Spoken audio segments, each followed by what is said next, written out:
Hello, everybody. Hello. How are we doing? Fantastic. So while we sort the IT things out, there's a wonderful story that's told by a kindergarten teacher. And she talks about the fact that whenever she gets a new class of young kids around the ages of 4, 5, they come into her class and she asks them a question every time. And she says to them, who here is creative? And she says every single one of them puts their hand up like reaching for the sky, sometimes 2 hands up. Every single one in the class. And so she talks about the fact that as the years go on, she asks that same question as they get older. And the interesting thing is that fewer and fewer hands begin to grow up. And it's an interesting thing for me because it feels as if we live in a world that is actively teaching us that your natural instinct, which is to say that you are creative, which is to know that you are creative, you know it before you can do most things, but that is something that is educated out of you. And so for me, to be here today is actually very, very special because I would like to share with you not any fundamental story, but my story, just like each of us have a story. And I like to call my creative journey one that is unlikely, and hopefully you'll see why as I take you through some of the milestones and how I got to be here. But it's literally one of those where I was like, what on earth am I doing? Why am I doing this? Yeah. I could be an engineer. I could be, actually I couldn't. I could be a lawyer. I could be a doctor. I could do all these things that would guarantee my family's success. And yet I chose this journey. And the interesting thing for me is that it's not only a journey that led to creativity, but it's a journey once I allowed myself was creative in itself. So is the IT system up? Are we good? Oh, we'll just look at this side. It's okay. Fantastic. So I think in order to tell you my story, as you can see, there's my name. I think I got the date right for today. We had to submit this a week ago, by the way. So I made a lot of predictions and assumptions about what today would be like. Okay, is it moving? Can I get it to move? Okay, no, it's moving now. Cool. So I thought a good place to start is probably the beginning. And for me, the beginning starts here. Who can guess where that is?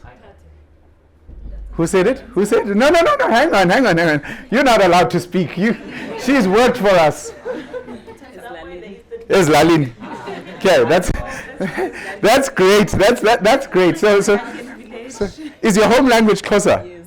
Okay. This is not what a Lali looks like. This is a Lokshin. There? Tanzania. What? So okay, there we go. It's a bit Healy, but just not as Healy as the KZN ones, right? Yeah. So this is Mdanzane. I was born in Port Elizabeth, and when I was 1, we moved to this location. This is where I still live. My parents are still here. So this is where my journey started, and I am one of 7. I'm the last one of 7. And the interesting thing is, 1 girl only. The rest are brothers. Luckily for her, she's the oldest. So nobody got to vet the boyfriends, no nothing. We can tell her nothing. Now that my mom's passed on, we call her deputy mother. So it's literally one of those. But literally, I was the last born out of 7, born and grew up in this township. And the interesting thing about my story is that when I was 9, my parents decided that they wanted me to learn English. But this was before 94. So in order for me to learn English, they needed to send me away to Cape Town. So they sent me to go and live with my cousins for 2 years. I went to live with my cousins for 2 years so that I could learn to speak English. And when you grow up in this town and all you see are people that look like you, you are convinced that anybody who speaks, when you finally get to Cape Town, anybody who speaks English is therefore white. So there I was, I went to the school, and I'll never forget my dad came to see me in my first holiday. And we started conversing, and I said to him, so my dad now that I've sort of got my head around this English thing, my dad asked me, so how's school? So I responded, yeah, school's going very well, Daddy. Then he says to me, okay, and how's the teachers? No, the teachers are right, man. And I noticed that, and then I'm like, why do you speak like that? I had no clue that I was actually going to a colored school.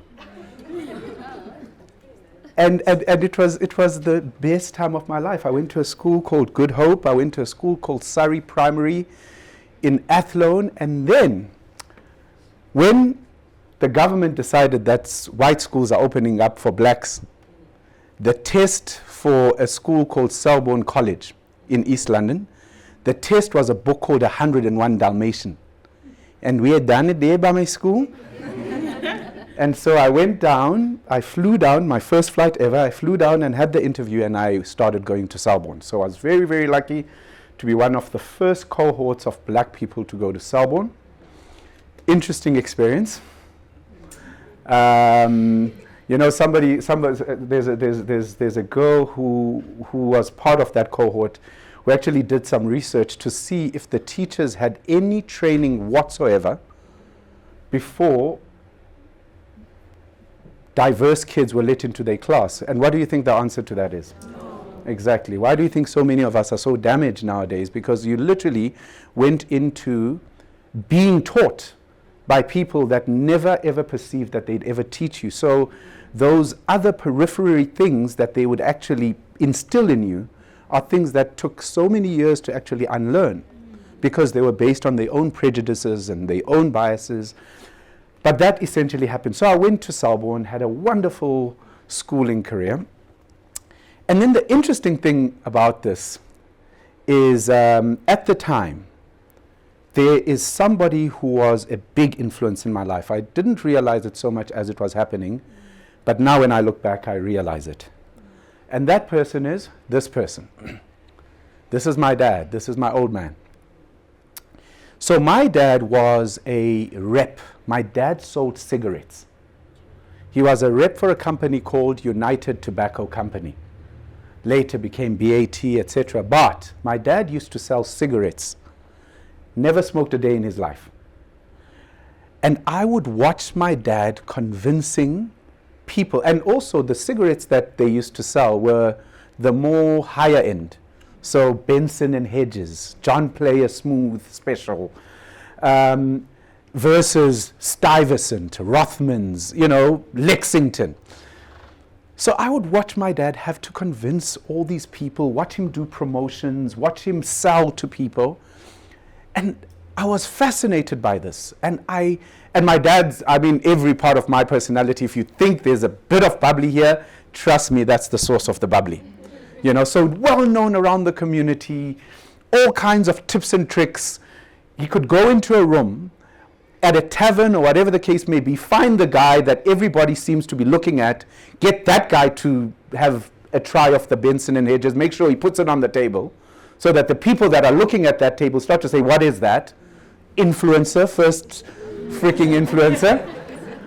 So it's that kind of thing. So here I was, every weekend I'd go home. Oh, by the way, here's an interesting fact. I haven't lived at home since I was 9 years old.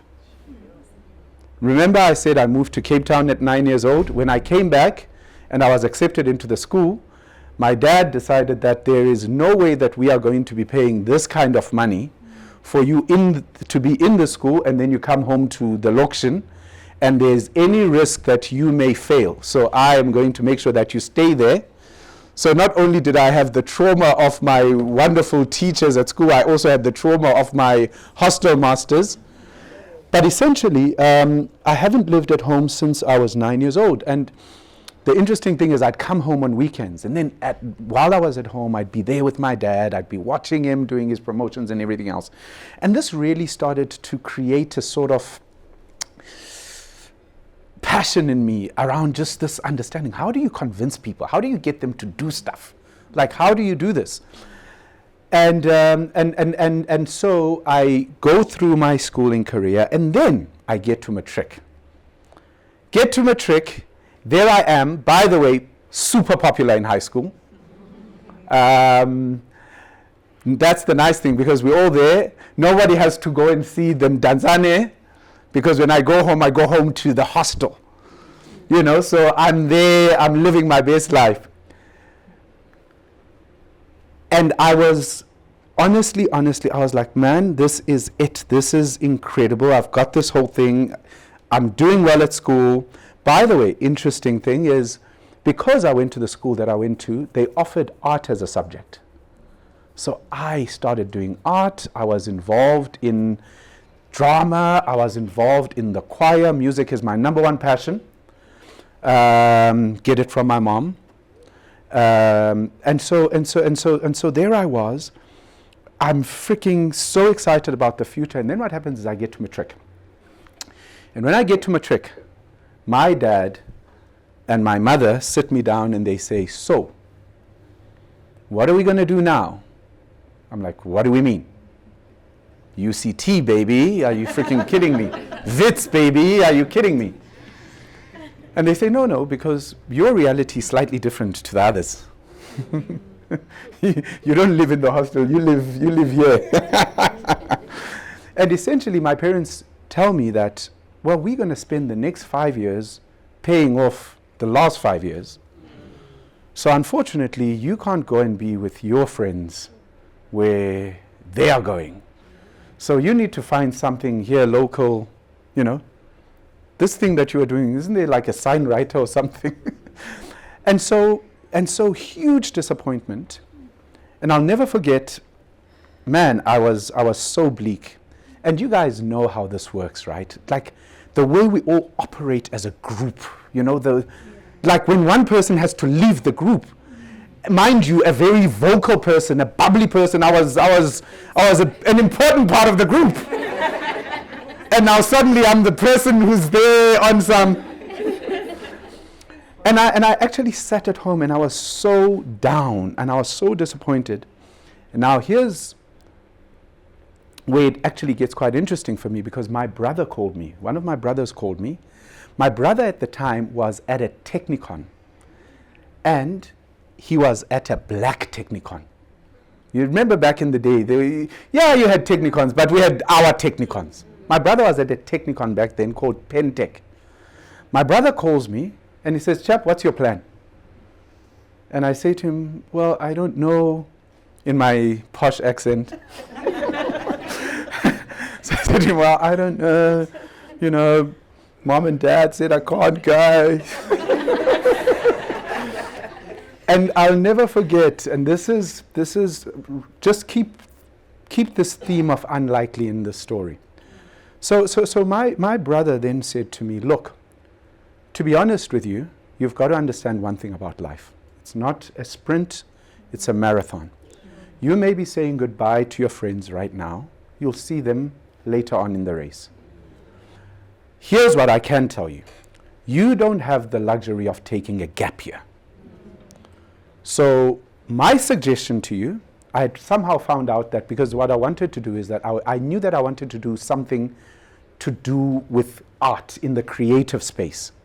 But I also knew that I couldn't become a painter at that time, because I'd never seen that being a commercially viable career, which I'll speak to a bit later around what you're exposed to forms what you, at the very least, can aspire to. So I'd never seen it. So I knew that I wanted to be somewhat in a space that allowed me to commercialize my passion for creativity and for art. And the one thing that I'd found as an avenue to do that was graphic design. So that's what I spent my time looking around East London to see, is there any place where I can try and pursue graphic design? And it was around this time that my brother calls me, he gives me this whole speech, and he says, you cannot afford to take a gap year, so here's my offer to you. I'm on the SRC here. And somewhere there on that curriculum, what there, that prospectus thing, I saw this graphic design thing that you are talking about. And I'm saying, forget everything else. Selborne is in the past now. You, in the morning, wake up, go to highway, which is our bara, get onto a bus, make your way here, and let's find a way of getting you in. I say to him, but I didn't apply. He says, no, I told you I'm on the SRC. I woke up the next morning, I took my portfolio of my paintings and everything that I'd done, I took my matric certificate, I did the whole thing, and I got onto a bus and made my way to Cape Town. I'll never forget, and this is the kind of indoctrination that happens, right? Remember, I've been going to white school since I was in grade 5. Standard 3. I had to work that out very quickly. So I've been going to white school since standard 3. So in my head, as I'm going, guys, as I got closer to Cape Town, the picture I had in my head, the messy campus, the broken windows, because it's black, it must be that. You know, these are the perception that I've got in my head. I'm like, oh my God, me, the Selbornian. I drove into that campus, and you have no idea what I was confronted with. Some of the most beautiful, spread out lawns, amazing people, not a single broken window, not anything. I walked in, my brother got to introduce me. Now, you must also remember, and once again, this speaks to exposure. Suddenly, my brother's introducing me to Oscar Mangope. This guy is speaking a different language. I'm getting introduced to Refilwe. I'm getting introduced to all types of different people from Ubeki. I'm like, hey, my Xhosa is relegated here. And these are his friends. This is his community. And then we somehow get in. My brother makes up a thing around my application that got lost in the mail. Eventually, they let me in.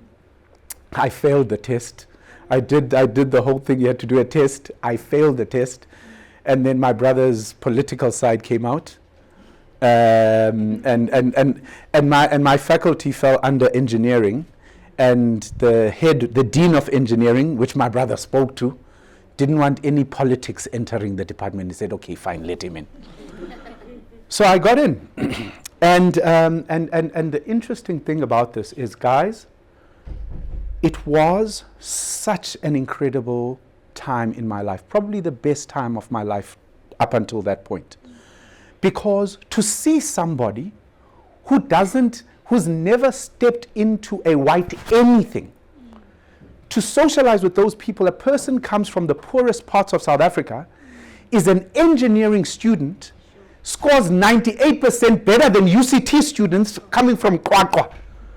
So all these perceptions that I had around what's black is bad, what's black is inferior, suddenly I started to see my white colleagues in a different place, because I'm like, this guy is doing this coming from this, versus Matthew, who comes from a legacy of Matthew's dad was as this method. This is a guy who's changing the trajectory of his family based on nothing else but sheer will and belief. So it was the most incredible time in my life. And then I finished and I had my qualification. Oh, there's a beautiful part to the story, right? Remember, it goes up and it goes down. So get in. I freaking hate this place, what it's going to be like. But it turns out to be one of the best places ever for me, because it changes how I perceive my own people. Now, the interesting part about this story, remember I said goodbye to my friends there that were going to the UCTs and everything else? You know what was even more expensive than the UCTs and everything else? Is the advertising schools. So I've said goodbye to my UCTs, and I've said even a further goodbye to those ones that are going to advertising schools. Do you know around this time what is happening elsewhere in the world? Steve Jobs is returning to Apple. Apple is a part of a program by George W. Bush, which is called USAID. And a part of this is that they've spoken to different corporates around the US to say, let's help different parts of the world. It's the soft power that America is now losing. And so as part of that, Apple, when he goes into Apple, he creates the first new Macs. Remember those colorful new Macs? What launched the Mac as we know it now? They launched these new Macs. It was the fastest selling computer in the world. They were selling one every 6 seconds. And so they decide, what's the poorest place in South Africa that we can donate these machines to? And therefore, my studying, unlike my AAA and my Vega friends, I study on the latest Macs donated by Steve Jobs himself. Right? Beautiful. I remember my friends from UCT and my friends from AAA would come and I'd say, come and see me on Wednesday. You can come and see my computer. But now I finish, I do my honors, I finish, life is all good. But there's even more disappointment. Now I cannot get a freaking job. End up working for a call center. Guys, I thought this call center thing was going to happen for a few months. Ne? Hey, a year later, I'm still there. Getting my weekly payments, 800 Rand a week. Look, on campus, I was freaking cruising. Magnums all the time. I was liquid. Going from 400 Rand a month from my parents to 800 Rand a week. But I couldn't get a job in advertising.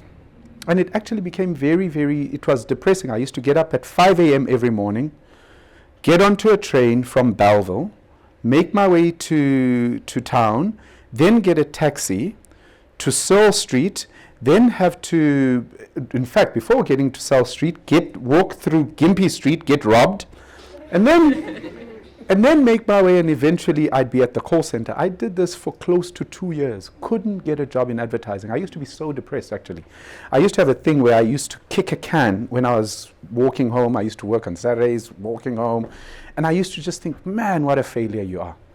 Out of the 7, you are the one that was invested in. You are the one that can kumsha. But this is you. Hello, Mrs. I just want to know, do you want to redeem your points? I was working for New Clicks Holdings. Terrible, terrible time. And then, I love this thing. It reminds me of me when I'd kick that can walking down. And then one day, the most beautiful thing happened.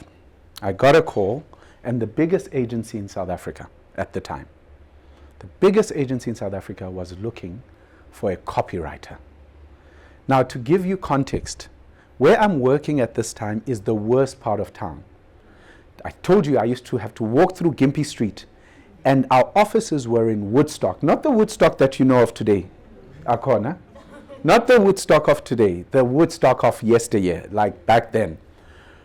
I used to work in Woodstock. This phone call that comes through, this office, is in Camps Bay, overlooking the ocean, what, the whole freaking thing. Guys, I went to this freaking interview. Now, remember the trajectory of the story, right? Unlikely. I get into this interview.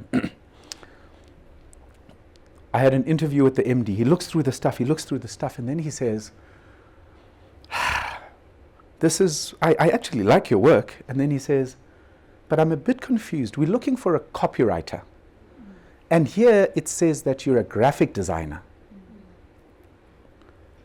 And then I say to him, well, that's the funny thing. Where I studied, you couldn't have a copywriter and a designer or an art director working together, which is the traditional way that you do it. So you had to do everything yourself. So everything that you say you've liked about my work, I did both the design and each concept and the writing on it. So the disadvantage that I had in this interview ended up being my advantage. And I'll never forget, he took off his glasses and he said,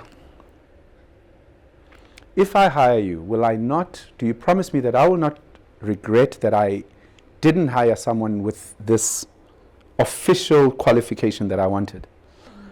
And I remember thinking to myself, firstly, I will never wear glasses. And then secondly, I said to him, if you hire me, I will be the hardest working person in this office. And he said to me, 2 years after working at the call center, he said to me, you can start on Monday. You know that scene in The Pursuit of Happiness, ne? At the end, ne? You know there, when you're there in the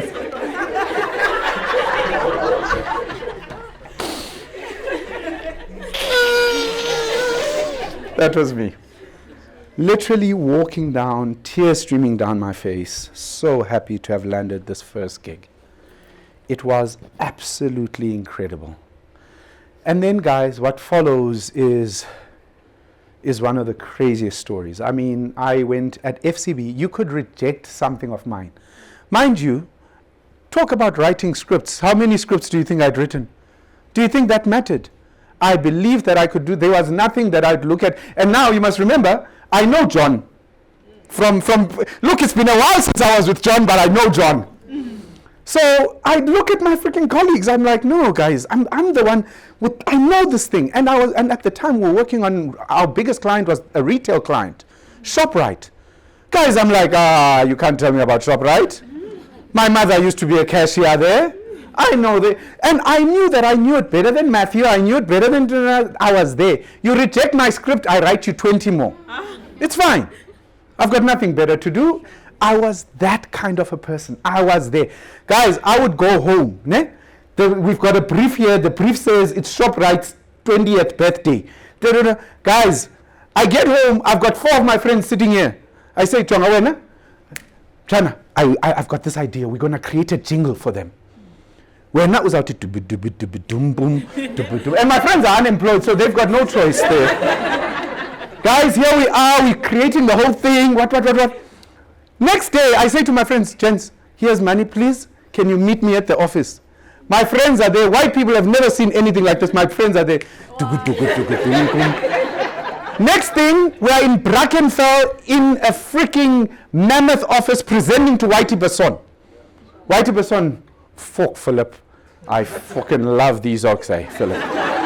Philip, this oak, I want him to go to take this to all my stores. That was my reality. And before I knew it, I got the biggest freaking prize that you could get at FCB within 6 months of me being there.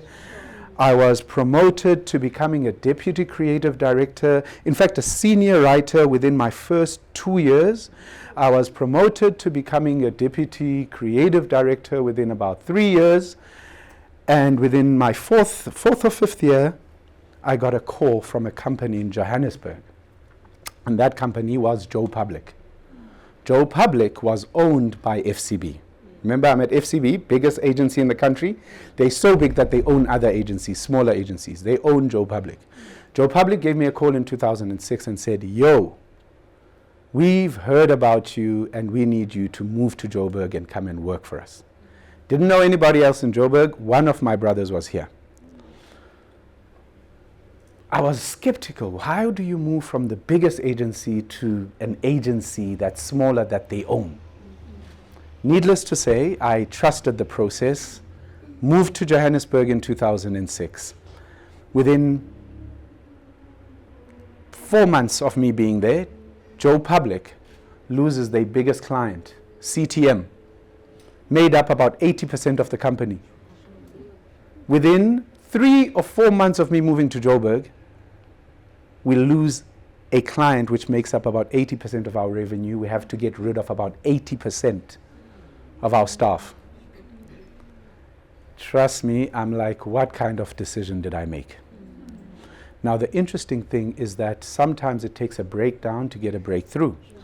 Because when this happened with the founders, the one question that they asked themselves is, has belonging to these guys served our company? Because the one thing, if you work in the creative space, the one thing is your product is creativity. You have a firm belief that your creativity can add and make a difference to a business. It is a business solution.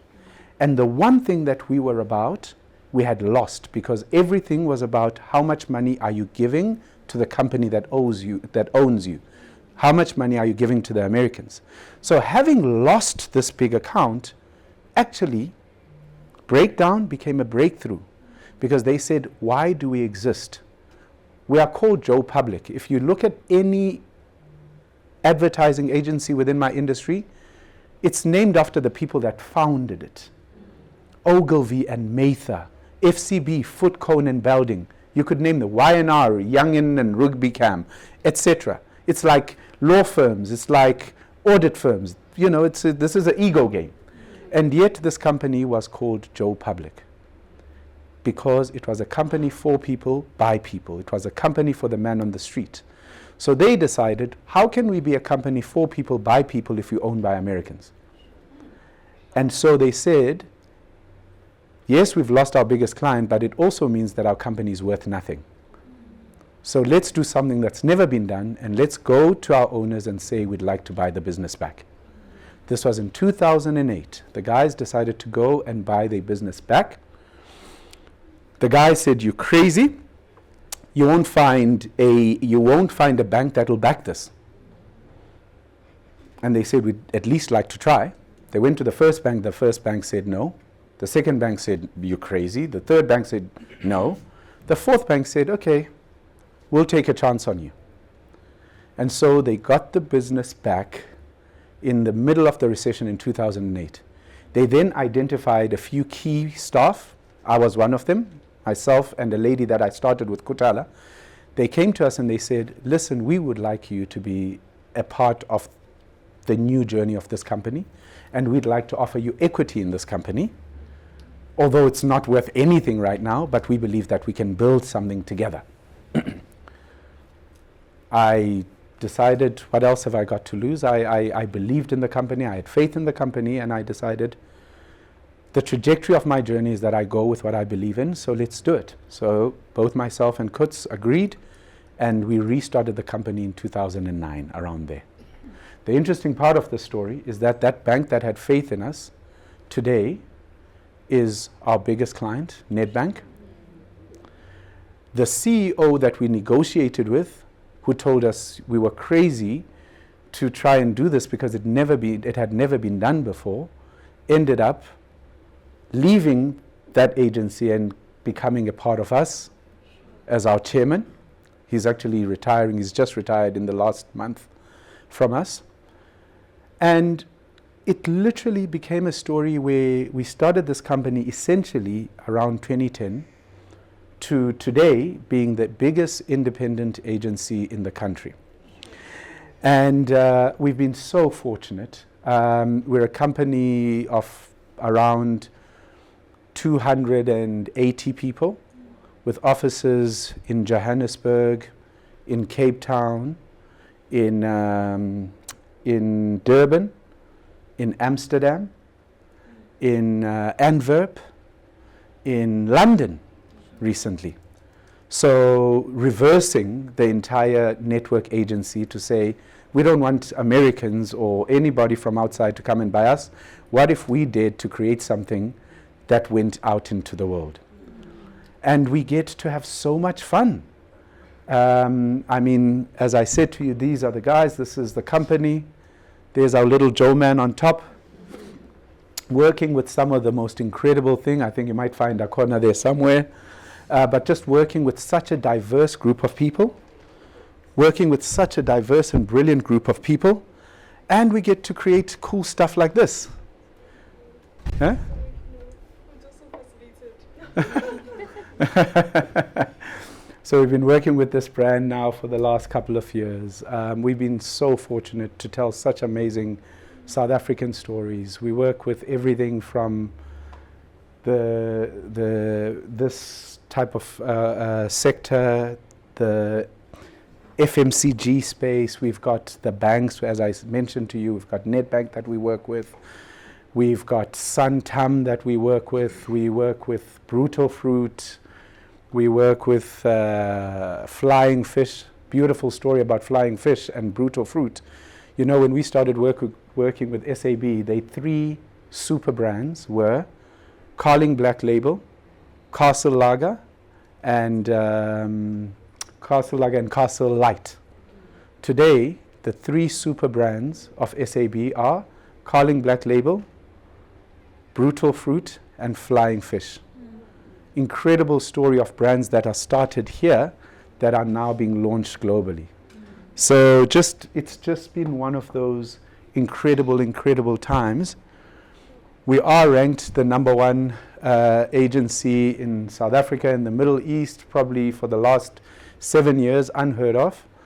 And for 2 of those years, we were number 2. And then we're the number 1 independent agency in the region, 18th most creative agency in the world. And myself and one of my business partners are ranked as the number 1 duo in Africa and the Middle East. But I think for me, guys, hopefully in such a short time, I've given you a bit of a sense of a journey that I think is as unlikely as it has been creative. But I just wanted to leave you with just 6 little lessons that I've learned in terms of my journey. The first one is, don't let your creativity go. I don't know if you guys can see. I was in London at 3 in the morning because Nozi was hounding me to say, where is your presentation? Where is your presentation? And there is an error here on this slide, which I couldn't change. Uncertainty and fear are part of the process, but should never cripple you to the point of lack of enactment, right? So I think here, the one thing that I really want you to know, and I want you to encourage, and I want to encourage you, is that to be fearful and to be uncertain is something that you should embrace.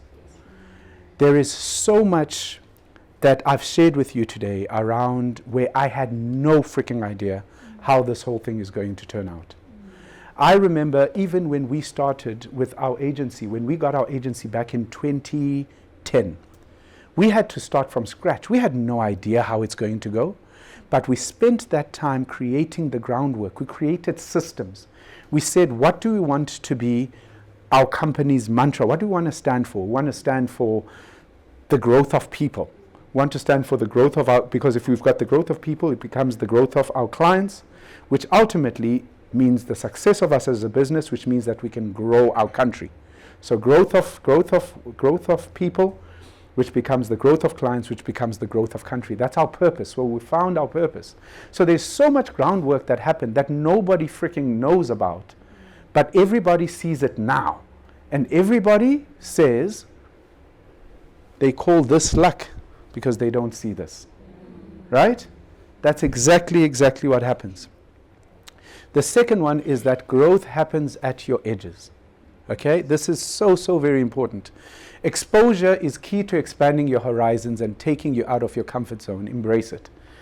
Guys, this is the one thing I spoke to you guys earlier on, and I said, what you don't know, you can never aspire to. And the one thing that I find interesting about today's generation is that you guys have got more exposure than any generation before you.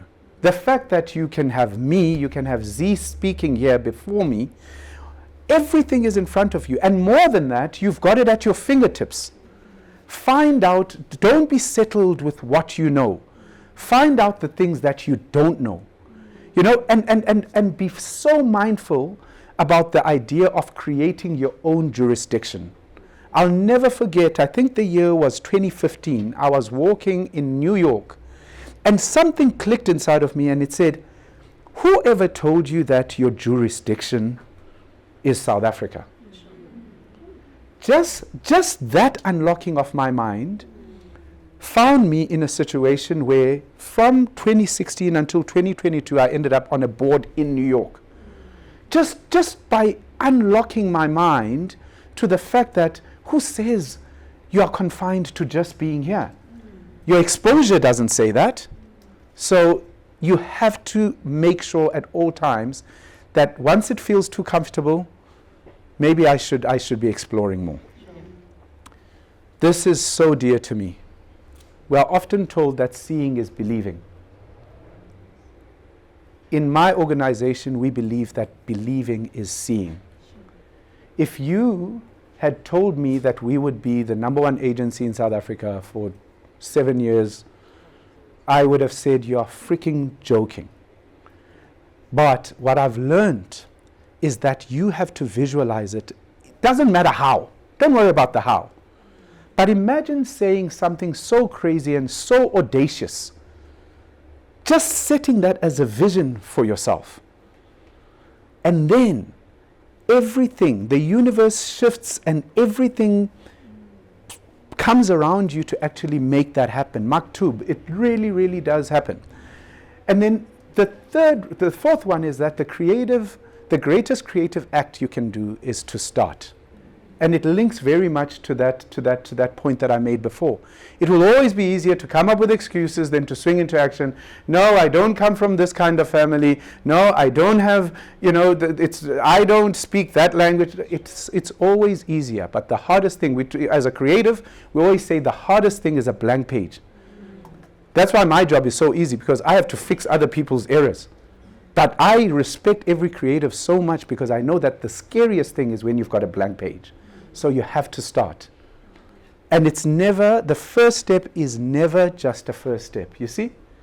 There's always these invisible steps that actually gives momentum to. Number 5, this is so important, and I'm saying this to young people all the time. Experience means nothing until you have it. There is a tendency that we have in South Africa where young people are so convinced that they know it all. The young people are so convinced, they're like, why did you guys take so long? But honestly, respect those who have walked the path before you, learn from them, look to them when you need support. That last sentence is so important.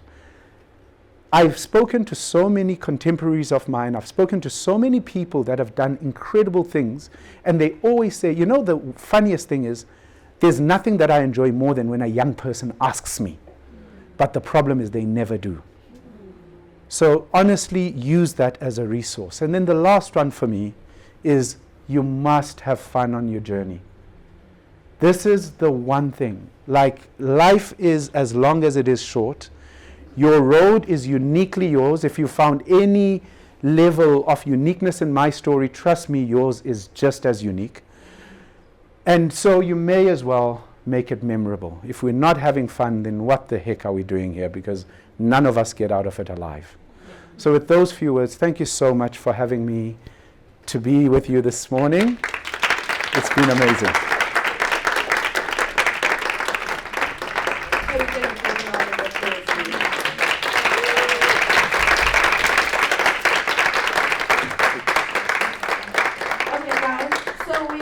Very limited time for questions. Can I just have maybe 3 hands and then, wow, okay, that is a lot. Okay, I'll take 2 from this side and 2 from here. And then from there, he will answer after you say all the questions, yeah? Okay. Please introduce yourself as well. I hope I can articulate myself. Sure. And as you were speaking, I had just come up with a code which kind of translates my frustration, as a creative. I'm a creative strategist by profession. Sure. And I realized that the currency of creativity is accepted by those who perceive it as valuable. Mm-hmm. And I've realized that the biggest barrier as a creative is how it is disrespected in driving transformative change. Mm-hmm. And I don't know where to go. It's really, really frustrating. Unless you're as brilliant as you, Mm-hmm. there's no one we can really go to seek these. Cool. Got it.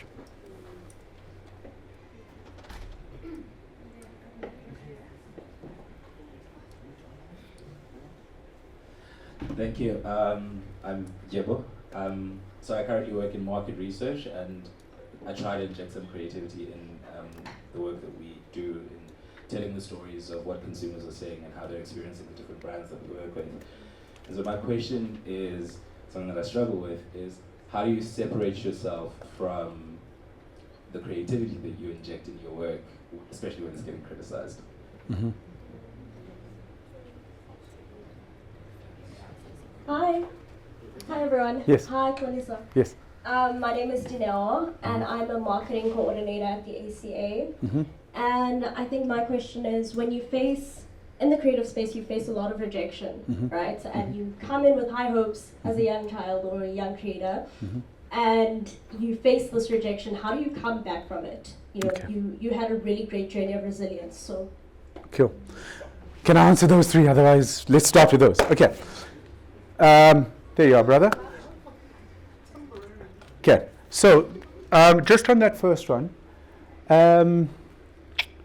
I think for me, something that I completely agree with you, and I always feel like creativity wins the battle almost naturally. You know, yesterday we went to present to a client. It's a potential client.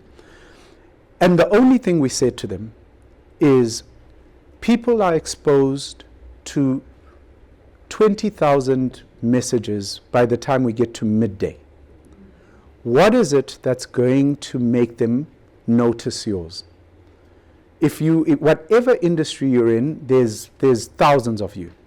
So our only offer to you as a client is that we can use creativity to be the element of surprise, to take people, because here's something that we all don't realize. Everybody is in autopilot. Think about yourself.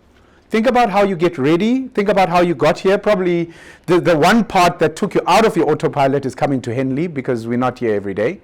But every single part about what you did before, what you're doing after, if you go past the grocery store, it's the grocery store you go to. It's going to pick up the products that you notice. So the only thing that we can do is to use creativity, the element of surprise, to present something to you in a way that you didn't think about it before. And usually, and this is the beauty about creativity, it's actually familiar. But you know when you're like, fuck, how did they think of that? Because that's so true. That's the beauty of insights. So my encouragement to you, my brother, is you mentioned also at the end something that I mentioned here. For me, when you get through those kind of blocks, I'm somebody that's been in the industry. Reach out, because I listened to you speaking about being almost at this place where you don't know what to do. But it's exactly that. Experience means nothing unless and until you have it. So if you are in those spaces, reach out to people that are in that space and say, how do you sort of get through this? Which is why I loved your question, by the way. Njebo, my brother, to me, it's an interesting one. Just remind me where we were again. Your exact. So it was, how do I remove myself? That's it. Got it. You don't. And I love how all three questions are somewhat related as well. You don't remove yourself, because that's what makes you good. But I'll never forget, I did something towards when I first got to Joburg. I generally believe in operating from an open hand. We all like to protect stuff. But I believe the universe rewards you when you open stuff, open source. So I remember when I got to Joe Public, one of the things that I did is I invited the creative director of an opposing agency of our competitor. And I said, come and talk to us as creatives and tell us how you do it. And he did that. And one of the things that he gave me, which I'll never forget, is don't be afraid that you will run out of ideas. Know that where that one came from, more will come. That's why I gave you that. You see that little young guy that started at FCB that said, if you reject my idea, I'll give you 10 more? I'm that person now, all these years later. And I find that with so many young people, we want to hold on to an idea. Brother, you are ideas. And you will only get to them if you allow yourself, okay, that's cool. I read something so beautiful. It says, take a no, don't take a no as a no. take a no as a request for more information. So that's my thing. So don't separate yourself from it, because unfortunately it's creativity. It has to come from within, and I'm hoping that I've sort of covered both of these in the same place. Don't be afraid of rejection. Don't be afraid of people saying no, and bring yourself to the freaking thing.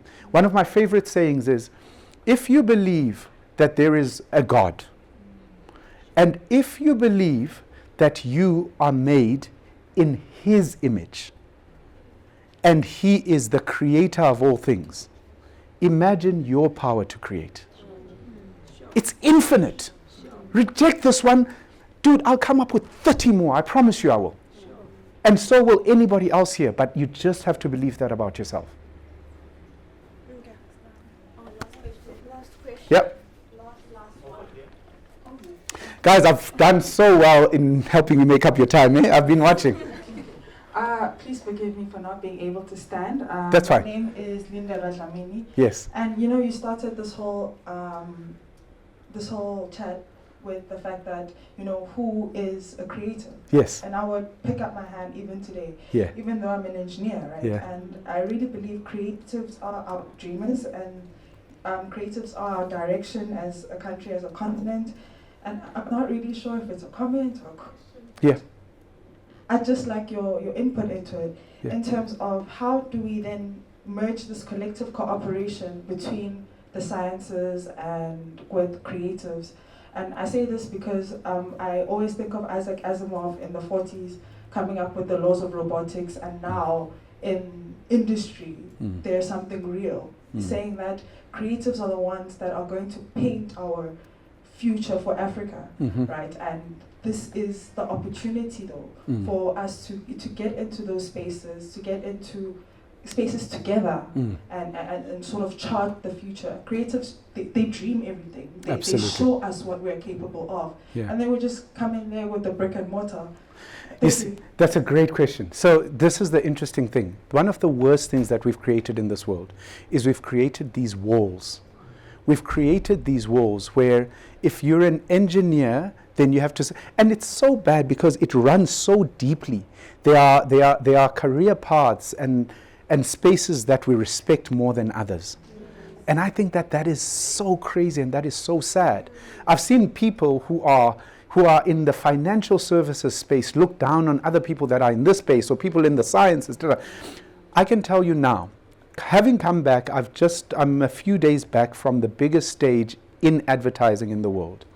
The greatest theme that there is this year is about how all these different fields can come together and ultimately chart the way towards progress. I loved how we spoke about, people spoke about technology, science, all these things becoming not competitors, but enablers to say, how can we take these ideas, whether it's ideas about human progress, whether it's ideas about how we solve the world's problems, but we break down the walls and we say, how do we work together so that we create an enablement environment using all of these things with creativity at the center? Because I think without that, there is something seriously missing. Can we give a round of applause? Thank you. But from the Lincoln Wiley and the Henley Business School, we'd like to say thank you for the gift. Thank you. That's Thank you so much. Thank you, everybody. Thank you.